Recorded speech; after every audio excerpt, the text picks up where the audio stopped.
C'est bon, c'est lancé? On se retrouve donc avec, monsieur Venant, chef du département MMI. Bonjour à vous. Bonjour, merci de Merci m'accueillir. merci à vous d'avoir répondu, à notre, invitation. Donc cette interview a été préenregistrée quelques jours avant, la diffusion des Portes ouvertes, mais ça reste quand même le même contexte. Vous êtes donc chef du département métier du média et de l'internet, donc un BUT en pleine réforme en plus, en ce Tout à moment. fait, oui. Est-ce que vous pourriez déjà nous présenter ce département MMI? Alors, le département MMI, c'est une formation qui a plus d'une vingtaine d'années. Le département MMI de Laval en particulier, on a fêté ça il y a quelques années déjà.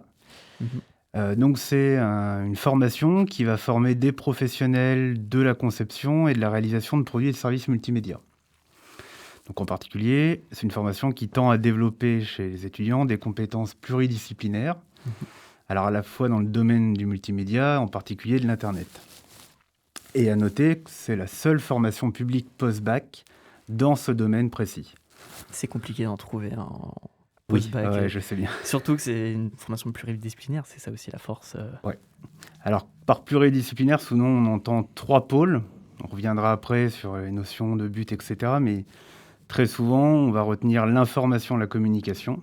Donc, tout ce qui tend à la manière de savoir d'écrire, s'exprimer à travers différents médias, que ce soit l'écrit dans un style journalistique, l'image, la vidéo ou la réalisation de produits informatiques. Le développement web, deuxième pilier. Donc, c'est là où on se différencie. Souvent, on a cette question de la différence entre MMI et info. On fait pas, on ne forme pas des développeurs pour tout type de langage. On forme des développeurs spécialisés dans le web. Ce sont des technologies bien particulières. Là où Info va plutôt former des développeurs sur orientés gestion, administration, services de gestion, etc. Et le troisième pilier, c'est celui de l'infographie, de l'audiovisuel, qui est souvent le plus montré en MMI. Et c'est celui qui tend à manquer dans les formations publiques. C'est pour ça qu'on a beaucoup de candidatures. et justement donc, sur l'IUT de Laval, vous avez combien de places? Alors, on a des promotions de 78 étudiants, que ce soit en première, deuxième année, et puis bientôt en troisième année de but,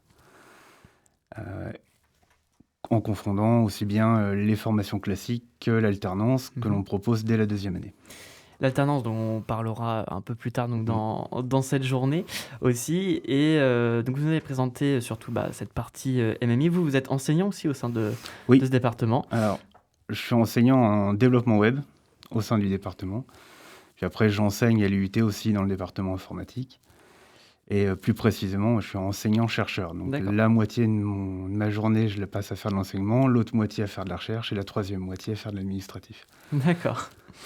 Et donc vous avez, vous nous avez parlé donc de ces 3 grands pôles.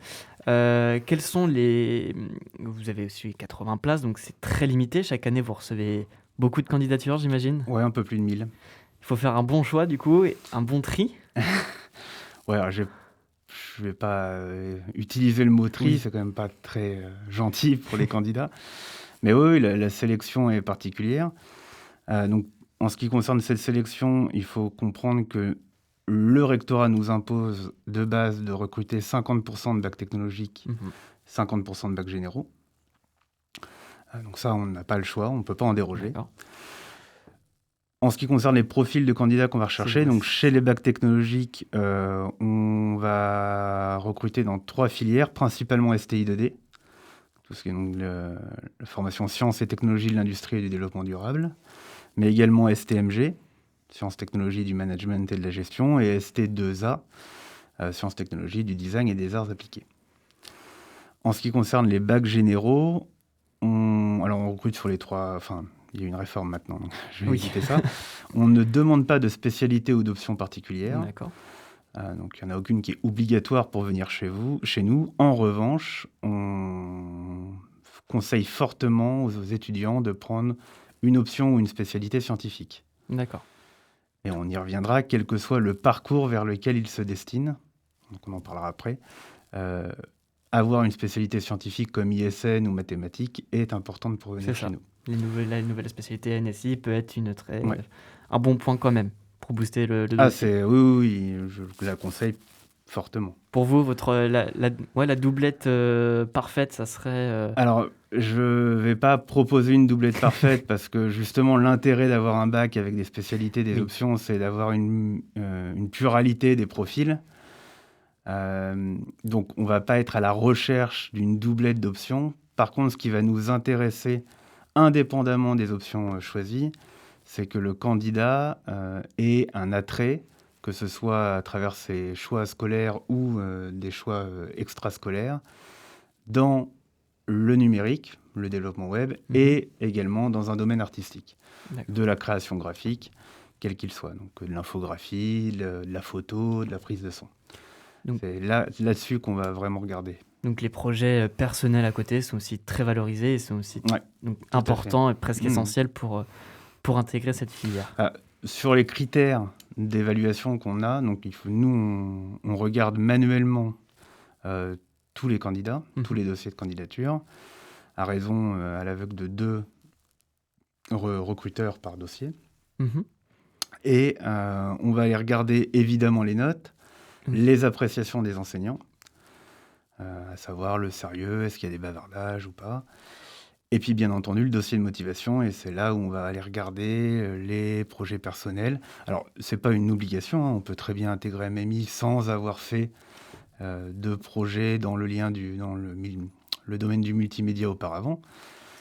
Mais c'est sûr que c'est un atout, puisque c'est une preuve d'investissement et d'envie aussi. de motivation chez nous. Et si vous deviez donner un conseil pour les lycéens qui nous regardent aujourd'hui, qui veulent intégrer MMI, un petit conseil pour les aider à booster leur dossier. Alors, je vais en donner 2. C'est toujours mieux. Ouais. Le premier, c'est d'être capable d'argumenter par soi-même le fait de ne pas écrire par d'autres, le fait que vous ayez une réflexion sur votre manière de gérer votre travail en autonomie. Parce que c'est quelque chose, alors c'est indépendant de MMI, hein, c'est dans le supérieur, c'est une compétence intrinsèque qui est demandée. Être capable de planifier son travail, se gérer, etc. Je sais que c'est pas évident. Je sais que quand on sort du lycée, c'est quelque chose qu'on n'a pas forcément l'habitude de faire, mais si on est capable de montrer que l'on a une réflexion là-dessus, c'est déjà important. Et le deuxième point, c'est éclatez-vous à faire quelque chose qui vous fait envie, que ce soit dans les activités proposées au lycée ou en dehors, à faire de la photo, faire du développement web, tester un petit site web, etc. Et n'hésitez pas à nous montrer vos créations, n'ayez pas peur de montrer quelque chose que vous trouvez imparfait. On n'est pas là pour juger, on est simplement là pour constater que c'est un atout par rapport à votre motivation. Eh bien, vous qui êtes chez vous, prenez bien note de ces petits conseils, ça pourra toujours vous servir. Tout à l'heure, vous nous avez parlé de parcours. Alors, on est en pleine réforme aussi, comme on en a parlé précédemment. Le DUT, donc l'ancien diplôme universitaire de technologie qui se déroulait en 2 ans, devient donc un BUT, un bachelor universitaire de technologie, donc en 3 ans, c'est-à-dire qu'il va falloir accueillir une promotion en plus, ce qui va être aussi un petit défi. Alors, pas tout à fait. En réalité, jusqu'à présent, on proposait un DUT et également une licence professionnelle, la LP DIWA.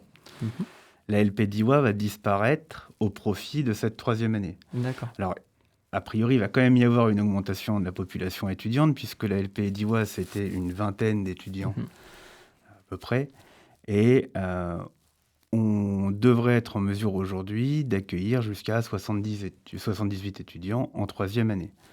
Alors la grande inconnue, c'est qu'aujourd'hui, on ne sait pas combien on en aura en 3e année, puisqu'il faut bien comprendre que le but permet également une sortie diplômante à la fin de la 2e année. Le diplôme est conservé. Et il se peut que des étudiants sortent en 2e année pour aller intégrer possiblement une école d'ingénieur, une autre école ou vaquer à d'autres activités. Donc aujourd'hui, je serais bien incapable de vous dire combien d'étudiants on aura in fine, mais je suis à peu près certain qu'il y aura une augmentation. On a le temps encore, d'ici là. On a 2 ans. Ça va arriver vite quand même, mais on a le temps. Et donc, à partir de la 2e année, donc on peut se spécialiser aussi. Il y a 3 parcours proposés dès ici. le début de la 2e année. D'accord. Alors, en MMI, nationalement, il y a 3 parcours. Tous les départements ne proposent pas les 3 parcours, ça dépend des capacités, des possibilités de chacun. À Laval, on est un des quelques départements qui les proposent, tous les 3. Donc, c'est des parcours qui commencent dès la 2e année. Il faut savoir que la 2e année reste relativement commune en termes d'enseignement. Il va y avoir quelques différences. L'idée est que les étudiants aillent au même niveau de compétence, quel que soit leur parcours à la fin de la 2e année. Et c'est vraiment la 3e année qui va montrer de fortes différences dans les enseignements. Alors, les 3 parcours sont les suivants. Donc, il y en a un premier qui s'appelle Stratégie de communication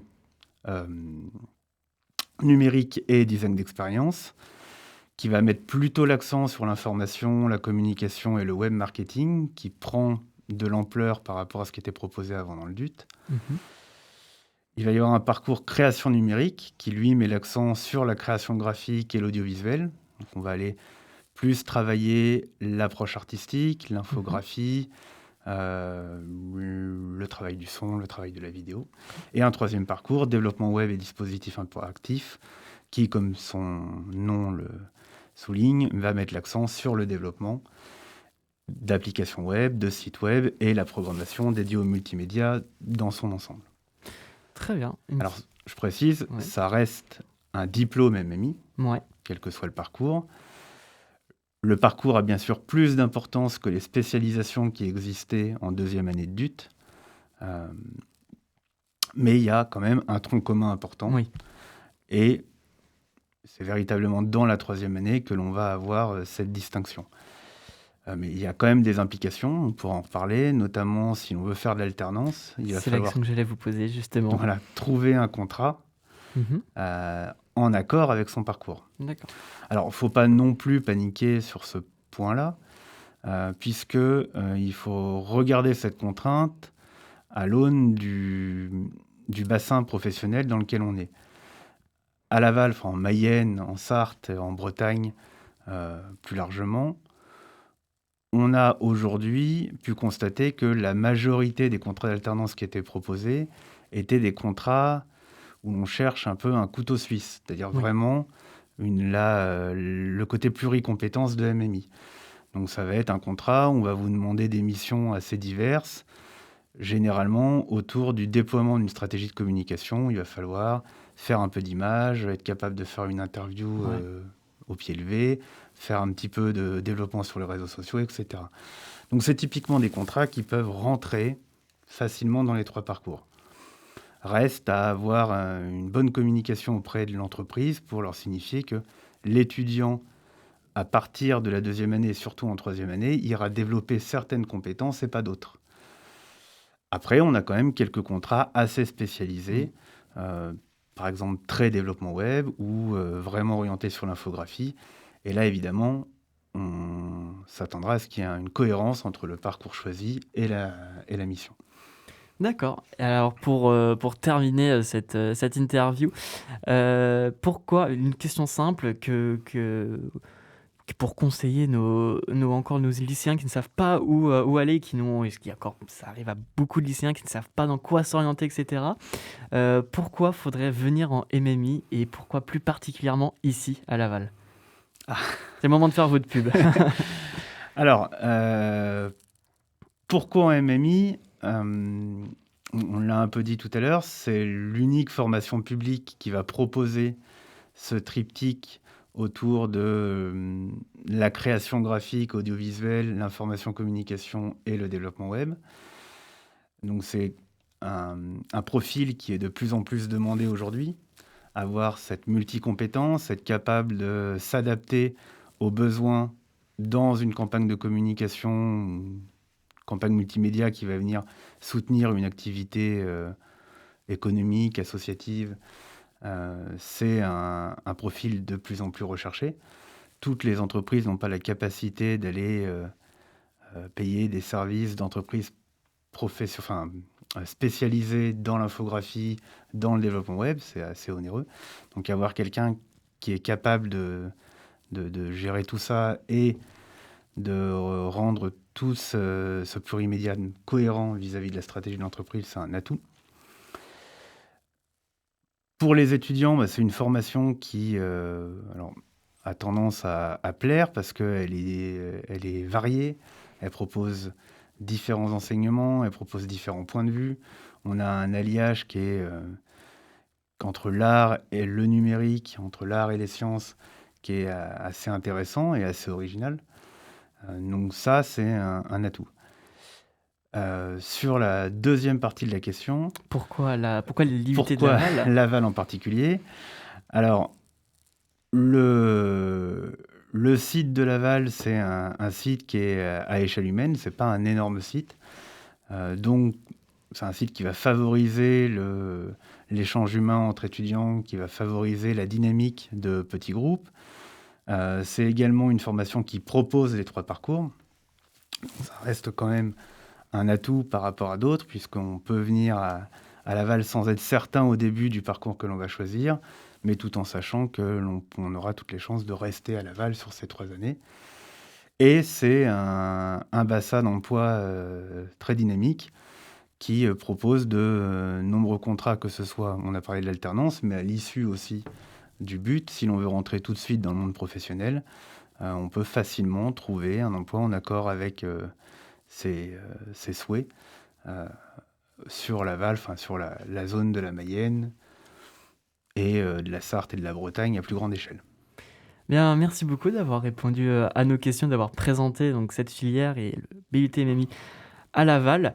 On vous propose maintenant, après avoir donc découvert cette formation sur le plan théorique, de visiter notre bâtiment et de pousser un peu les murs du studio. En effet, le studio se trouve dans le bâtiment MMI, qui est un studio son, qui permet aussi de faire des cours sur le son, sur tout ce qui est le doublage et puis l'enregistrement de voix. Alors c'est le moment de vous faire visiter notre département et notre bâtiment. Antoine, c'est à toi.